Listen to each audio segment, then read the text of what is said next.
রূপগঞ্জ থানায় আটককৃত যে মোজাম্মেল তার বিরুদ্ধে অস্ত্র মামলা এবং হত্যা মামলা দুইটাই রয়েছে। আর আমাদের কাছে যেটা প্রমাণ আছে যে অস্ত্র দেখিয়ে তারা চাঁদাবাজি করতো এবং অস্ত্র ভাড়া দিয়ে আরেকজনকে থার্ড পার্টিকে অ্যাসিস্ট করতো বিভিন্ন ধরনের অপরাধমূলক কার্য সংগঠনের জন্য। আর যেটা রাজনৈতিক সংশ্লিষ্টতা বলছেন সেটা আমরা এখনও তদন্তাধীন। পিসিপিআর চেক করে একটা হত্যা মামলা এবং একটা অস্ত্র মামলা পেয়েছি, বাট বাকিগুলোর হয়তোবা মামলা হয় নাই অথবা প্রক্রিয়াধীন।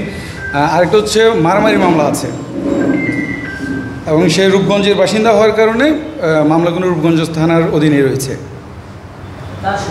চক্র আমরা কিছু নামও পেয়েছি, সংখ্যাও কিছু আন্দাজ করেছি, বাট তদন্তের স্বার্থে আমরা এগুলো ডিসক্লোজ করছি না।